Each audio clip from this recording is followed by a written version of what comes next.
E agora, você acompanha pela Rádio Rio de Janeiro o programa Estudo das Obras de André Luiz. Vamos refletir sobre o livro Mecanismos da Mediunidade. Produção e apresentação, Deusa Nogueira. Queridos ouvintes da Rádio Rio de Janeiro, dando continuidade ao estudo da obra Mecanismos da Mediunidade de André Luiz, através dos médiuns Francisco Cândido Xavier e Valdo Vieira, estamos no capítulo 22, intitulado Mediunidade Curativa.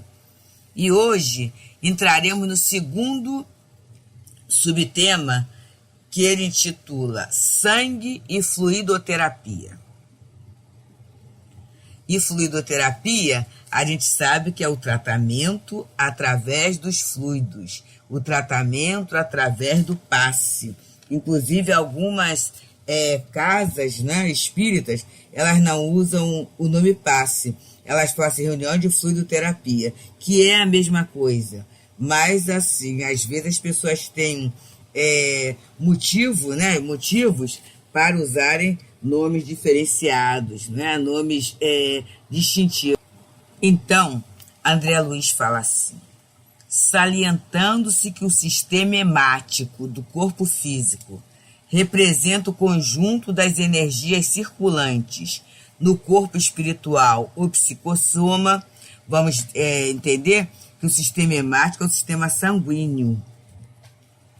Energias essas tomadas, em princípio, pela mente, através da respiração, ao reservatório incomensurável do fluido cósmico, é para ele que nos compete voltar a atenção no estudo de qualquer processo fluidoterápico de tratamento ou de cura. Então, a gente aprendeu na escola, né, essa questão da nossa respiração, a gente aprendeu, né, a questão da hematose, a gente aprendeu tudo isso. Então, ele fala, né, e a respiração, a mente pode controlar a respiração, o pensamento pode controlar, embora a gente respire de uma forma instintiva, né? Eu não estou pensando agora como eu estou respirando, mas eu posso parar e pensar. E a gente sabe, e a gente tem a nossa querida Ana Rosa Airão, com o companheiro, fazendo um programa lindíssimo, né, às quintas-feiras, falando sobre essa questão da medicina e espiritualidade, da questão da respiração, da consciência respiratória. E como isso é bom, meus amigos, para nos acalmar, é interessante. O coração está palpitando, a gente está agitado diante de uma dificuldade. Aí daqui a pouquinho eu começo a concentrar na minha respiração, a pensar na minha respiração. Inspiro profundamente. Estou trazendo para dentro de mim todas aquelas energias vitalizadoras. Todo o meu ser está sendo vitalizado. Enquanto eu estou pensando, está o ar retido. E aí depois eu vou expirando, eu vou soltando o ar. E aí eu posso, através do meu pensamento, dizer, né, que esse ar que está saindo, e na verdade está levando mesmo as impurezas que existem, não só no meu pulmão, mas também no meu organismo. E essa respiração pausada, ela será facilitadora desse meu processo circulatório também, desse processo de produção e renovação de células sanguíneas. Então, ele vem dizendo, né, da importância dessa consciência em qualquer processo fluidoterápico de tratamento ou de cura. Então, por isso, gente, é que não dá para chegar da rua de qualquer maneira, com toda a agitação, e falar assim, me dá um passe agora. Não é assim que as coisas acontecem. Né? Eu vou ter que parar, eu vou ter que pensar. E é interessante que eu mesmo no momento, eu pensava que era assim. Naquele momento, eu havia chegado a um determinado trabalho, até de evangelização. E aí, eu falei com o meu evangelizador assim, olha, você pode me dar um passe? E aí ela falou assim, olha, para um pouquinho, faz a sua prece, né?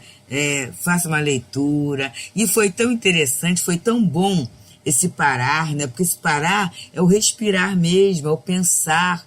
E aí, daqui a pouquinho, eu já estava calma, eu já estava bem, já estava muito bem. E esse estar bem fez com que eu me mantivesse no equilíbrio, no trabalho, tudo bem.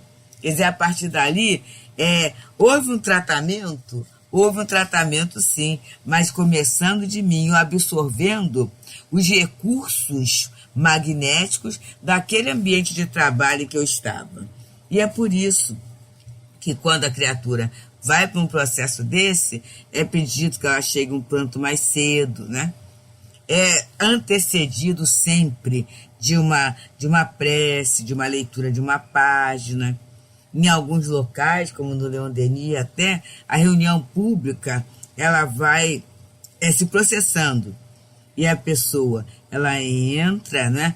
Tem aquela recepção, é lida uma página, é feita a prece. A partir dali tem o primeiro momento, com os passos dispersivos. Depois, enquanto ela espera para entrar na sala de tratamento, ela está assistindo a reunião. Para quê? Para que a sua mente esteja conectada com esse processo que é o do seu interesse, do tratamento ou da cura.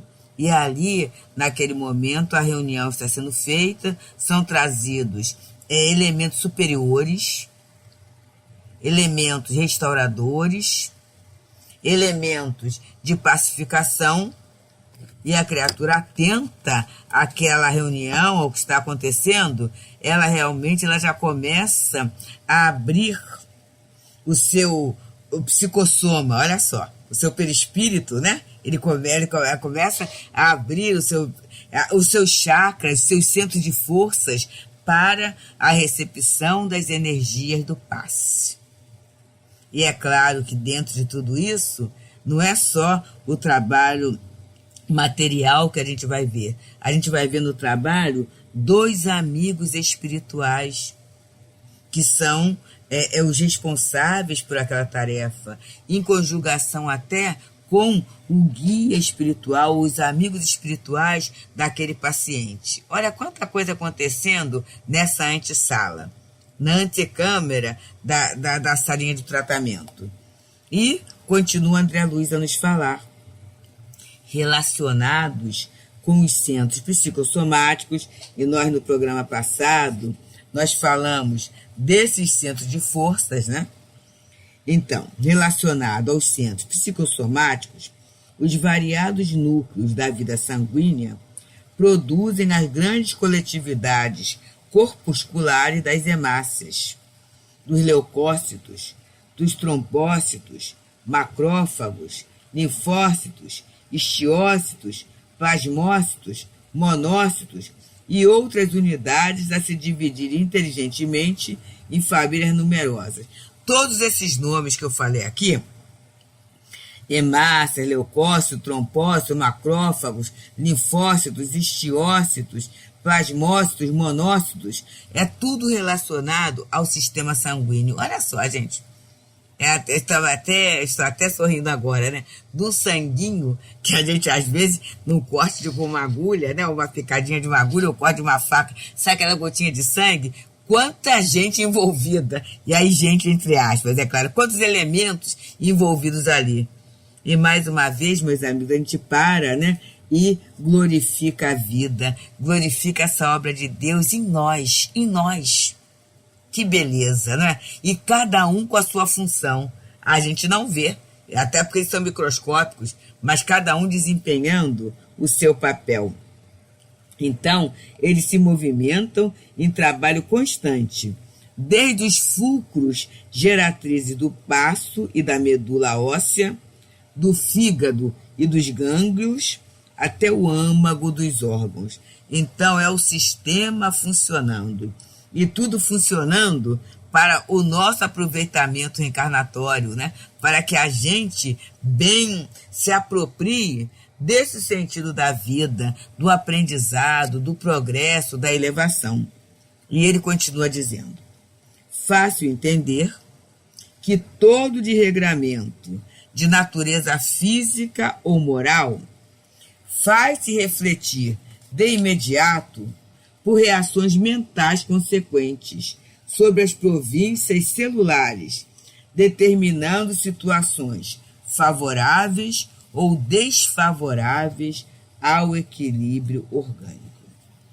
É um outro ponto que nem sempre a gente se atém, né?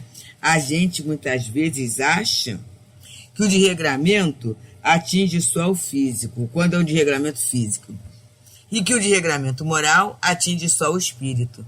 Só que no processo reencarnatório, somos espíritos usando o corpo.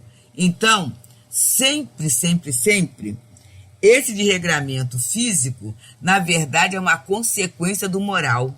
Não é isso? O excesso que eu faço. O excesso que eu faço, ele não é apenas físico. O excesso que eu faço é uma marca da minha intemperança, da minha indisciplina, da minha irritabilidade, da minha descompensação mesmo. A minha descompensação mental, né, a minha descompensação moral vai levar a que eu entre no desregramento físico, no desregramento material. E esse desregramento vai me trazer consequências, que é a perda da saúde. Por isso a gente até ouve questões, assim, a saúde financeira. Que saúde financeira é essa? Saúde econômica é essa? É algo, né? É fruto de quê? De um controle, de um aprendizado, de saber viver de acordo com aquilo que eu tenho, com as posses que eu tenho, com aquilo que eu ganho. Por quê? Qualquer situação de destempero, de desregramento, vai me dar o quê? Situações difíceis. E desregramento tanto para mais quanto para menos, né? É o desregramento daquele que gasta demais, como também daquele que gasta de menos, com medo de que falte, e muitas vezes entrando até numa situação de mendicância, de miserabilidade. Eu me lembro agora do livro Ação e Reação, em que a gente tem o caso do Luiz, aquele companheiro que, por um processo obsessivo, ele mesmo sendo rico, dono de muitas fazendas, tudo isso, mas ele não gastava. Então a família, a mulher, os filhos viviam de uma forma assim muito limitada, muito miserável. E aí André Luiz até fala que quem visse ele falar de miséria, de peste, de dificuldade, pensava que estava diante de uma criatura miserável, como na verdade ele não era assim. E às vezes até, tendo mais ou tendo menos, a pessoa vive numa sovinice afetivo moral tão grande que é como se não tivesse nada. Eu lembro de um dos encontros do Livro dos Espíritos sobre necessário e supérfluo, né, em que no estudo em que se estava falando e tudo, a pessoa falava tanto, né? Você tem que pensar no outro, tudo isso. Aí uma outra pessoa fala assim, olha, se a gente caminhar por esse radicalismo de pensamento, amanhã eu não vou poder comer uma empada de camarão. A pessoa até falou, porque o camarão é um ingrediente caro e daria o feijão para o outro. Então a questão não é essa. Se eu tenho possibilidade de comer um alimento que eu goste, não é porque dá status, que eu goste, eu posso comer aquele alimento também, mas que eu não me esqueça daquele que não tem acesso nem àquele alimento, nem a nenhum alimento. É esse o equilíbrio da vida, né? Esse o equilíbrio que a gente está aprendendo a administrar. E é esse aprendizado de saúde, né? De sistema, de equilíbrio mesmo, que a gente pensa quando se fala em saúde, quando se fala em fluidoterapia, quando se fala em tratamento, quando se fala em cura, que é justamente esse tema que está no capítulo 22 da obra Mecanismos da Mediunidade, intitulado Mediunidade Curativa, nesse tema que é sangue e fluidoterapia. E André Luiz continua nos falando. Fácil entender que todo desregramento de natureza físico-moral vai se refletir de imediato por reações mentais consequentes, sobre as províncias celulares, determinando situações favoráveis ou desfavoráveis ao equilíbrio orgânico. O pensamento é a força que, devidamente orientada, no sentido de garantir o nível das entidades celulares no reino fisiológico, lhes facilita a migração ou lhes acelera a mobilidade para certos efeitos de preservação ou defensiva, seja na improvisação de elementos combativos e imunológicos ou na impugnação aos processos patogênicos com a intervenção da consciência profunda. Então, é mais uma vez sendo frisado para nós, né? Esses elementos combativos e imunológicos. Então, nosso sistema imunológico tem a ver com a nossa mente. Então, vamos perceber, meus amigos. O autoconhecimento, essa grande questão, né, que o Livro dos Espíritos nos traz. Santo Agostinho nos explica, né, o conhece-se a ti mesmo. Ele é importantíssimo.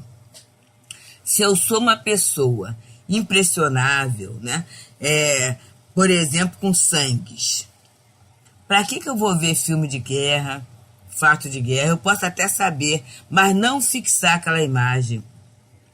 Se eu sou uma pessoa que realmente gestos de violência me destrambelam o sistema nervoso, eu fico muito nervoso, fico irritado, para que eu vou ver filme de ação? Para que eu vou colecionar situações de mortandade, de assassínio, se eu não consigo lidar com aquilo? Então, a gente precisa, né, olhar muito, com muita atenção, aquilo que eu consigo lidar e aquilo que eu ainda não consigo. Eu preciso estar atento a esse movimento, porque senão, meus amigos, eu acabo me perdendo mesmo. Eu vou ladeira abaixo, sabe? Eu vou me adoecendo, tudo isso. Eu conheço, é um fato mesmo, da pessoa que ficou toda trêmula a partir de uma série. Ela maratonou lá uma série, e essa série só com situações de violência mesmo, né? Com imagens muito sérias. E ela, a partir dali, ela começou num estado, começou trêmula, tudo isso, né? E a tomar remédios, em princípio até por conta própria, porque não queria ir ao médico e falar o que era. E atualmente a pessoa está num estado psiquiátrico assim muito, muito triste, muito doloroso. Então, meus amigos, são essas as questões que a gente tem que parar, tem que pensar, tem que refletir, para não... e aí eu tenho que ter a intervenção da consciência profunda. Que consciência profunda é essa? Sou eu o espírito. Sou eu na minha condição de filho de Deus. Filho de Deus. Já pensamos em Deus como meu Criador? Meu Criador. Eu não sou uma coisa qualquer. Eu sou fruto de uma vontade amorosa, suprema, justa, boa, melhor. Eu componho o universo. Quando eu começo a vivenciar esses quadros na minha vida, eu começo a trabalhar o autocuidado. O autocuidado, que é alto mesmo. Pode quem quiser falar que eu tenho que fazer isso, aquilo outro. Eu tenho que parar e meditar. Isto é bom para mim? Isso me fortalece? Isso me faz melhor? Qual é a consequência dessa escolha ou dessa atitude na minha vida? Pode ser que para o outro seja excelente, porque ele tem o seu funcionamento, mas eu tenho que me identificar como alguém que tem um funcionamento particular, é próprio, é meu. Então, a partir daí, eu tenho que segurar essas questões no dia a dia da minha vida. E é isso, né? É essa consciência profunda que a doutrina espírita tem nos ajudado a fazer. Que o estudo da codificação tem nos trazido. que o estudo das obras subsidiárias tem nos alertado, porque aí eu começo a analisar as consequências daquilo que eu escolho, muitas vezes num personagem. Num personagem eu posso analisar isso.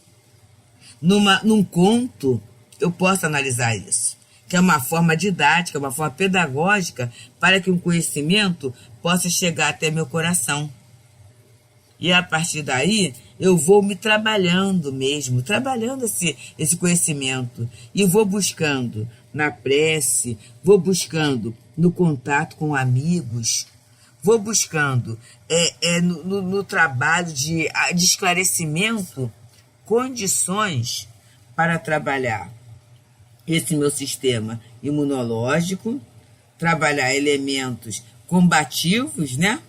E até trabalhar a impugnação de processos patogênicos, aquela doença que pode não vir, aquela dor que não precisa vir porque eu já aprendi antes. A gente lembra daquele conto, daquele companheiro que poderia perder um braço, dado as suas dívidas, mas ele reencarna, e ele reencarna tão bem, né? Tão bem, que ao invés de perder um braço, ele perde um dedinho.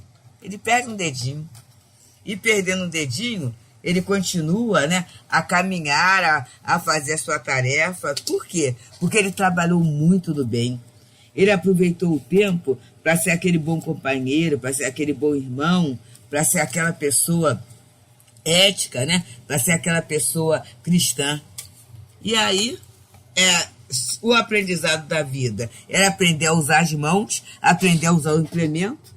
Ele usou tão bem que não precisou perder o braço todo, porque o braço foi muito bem usado. Então a gente também pode, né, não passar por determinadas dores, por determinadas doenças, desde que essa consciência profunda brote em cada um de nós. E até se passarmos, mas a forma do enfrentamento vai ser bem diferenciada.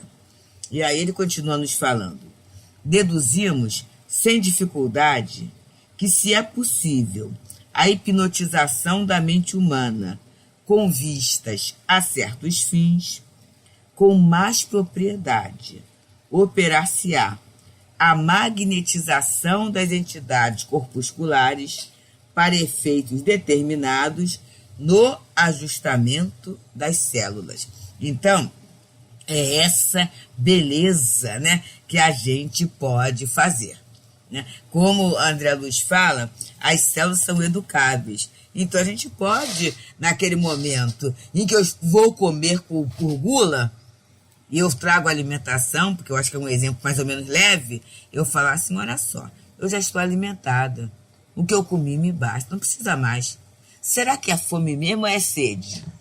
E aí eu bebo lá um pouquinho de água e vou vendo. A gente vai conversando. É esse controle mental. Quer dizer que eu vou conseguir de primeira? E que eu vou conseguir sempre? Não. Mas o trabalho é de educação. E aí naquele dia que eu caio, eu faço e caí hoje. Mas eu estou aprendendo. Vai chegar um momento que eu botei o regramento alimentar. E assim, de todas as minhas funções. As funções genésicas, né? As funções da minha mobilidade, tudo isso. Eu vou me educando, eu vou educando o meu organismo para viver em equilíbrio. E é interessante que à medida que esse equilíbrio vai chegando, eu vou me dando conta das atividades que eu posso fazer. O meu trabalho fica mais produtivo. O meu repouso, o meu sono também vai ficar mais produtivo. Eu conseguirei ter momentos de bem-estar até sem dormir. Concentrando na minha respiração, concentrando na beleza, concentrando no bem que vai chegando a cada um de nós. E essa é a proposta, né, gente? Essa é a proposta. E aí, quando ele fala do sangue e da fluidoterapia, eu vou ter um aproveitamento maior desse processo de renovação que acontece constantemente no meu organismo. Eu vou tendo a possibilidade de uma absorção maior desse fluido cósmico universal no tratamento, ou na cura, ou até adquirindo elementos de suportação. das dores, né, que às vezes são inevitáveis dentro do meu processo evolutivo, dentro do meu projeto de crescimento e de elevação. Que possamos pensar e meditar nesses temas sempre. Muita paz. A Rádio Rio de Janeiro apresentou o programa Estudo das Obras de André Luiz. Produção e apresentação, Deusa Nogueira.